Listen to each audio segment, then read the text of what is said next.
Do you really think that we need this type of spiritual education to explore ourselves within? So, do you really think that we need some like a cultist, like some people who will follow like Sanatana Dharmas and something like that? They'll assist us with some principles, and actually they don't follow they leave the principle behind and they'll just boost themselves up. So do you think that some people like that, and the real cultists are like Sadguru, Amma, some people like that? So do you really think that we need this kind of A information and person who education from doesn't those have this knowledge, what happens is, we all want to enjoy life. Nothing wrong. Yeah. But how do we achieve that? I remember a story, actually a true story of a person in New York who was a stock market, broker. Okay. Apparently, he had made some $500 million from his stock market operations. And unfortunately, some crash happened and he lost 300 million. Okay, it's a lot of loss. He could not take that loss and he suicided. So our life is like that. He forgot, he had 200 million still to enjoy life.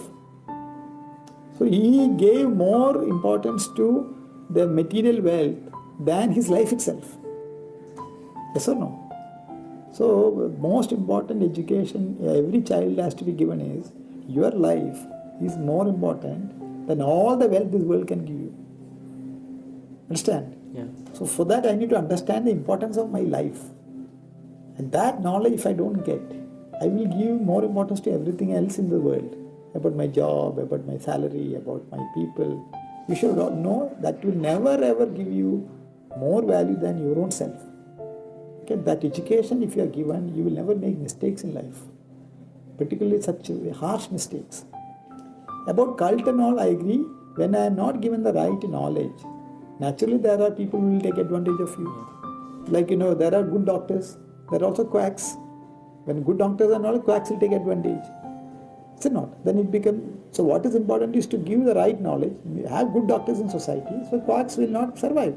Similarly, what is important, we give the spiritual principles of the Sanatana Dharma to every child, so they will not make those mistakes. Wherever there is an opportunity, they take advantage.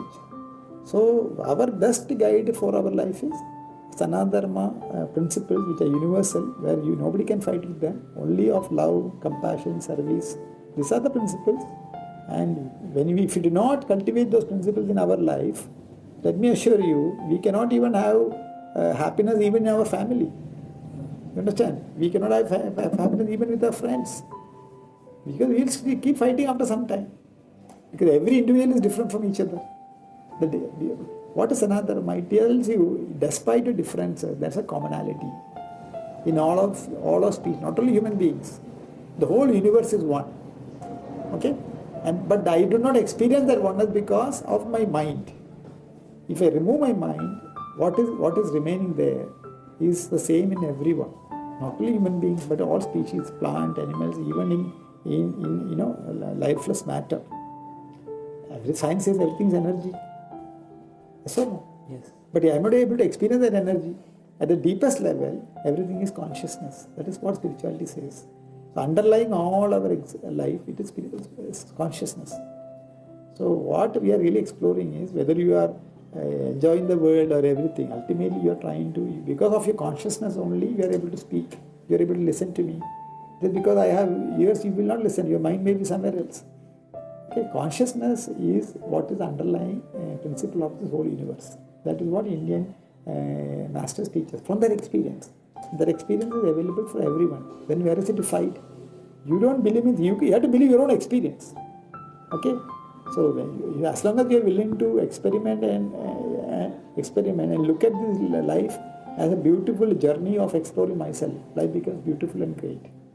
But if you believe life is about more to enjoy the world outside there, when I am ignorant about myself, when I leave this world, I am as ignorant as I started my journey. So I need another life to start the journey again. So Indian philosophy says, we have gone through this journey million times before. Okay? And until you want to wake up, you can still afford to enjoy the world, no doubt. But then you will go through the pain, the misery, the suffering of the world also. You understand? But the moment I recognize I have had enough of this, I am tired now. Okay? Let me now at least start discovering who am I. And then your life start working. Then suddenly lot of new, suddenly spirituality will make meaning to you. Understand? Until then, it will be seen as, something, particularly an uneducated, a person who is not being given an opportunity to get this education, they will all feel a little, I mean, your youth, our youth is, when I went to school, college, and the same thing, I'm no different from you. But life teaches harsh lessons. I was working in Bombay, life was not easy, I had to build myself. That is when you're faced with challenges, you will ask deeper questions. When you are provided for everything, everybody, your parents take care of everything, life is great, you don't bother. Like Lord Buddha, when his father was taking care, he was a prince, no? Everything was done. He never saw the difficulties of life. The moment he faced that, encountered them, then he realized life has something more than what I understood. So only when you ask those deeper questions, spirituality will open up to you.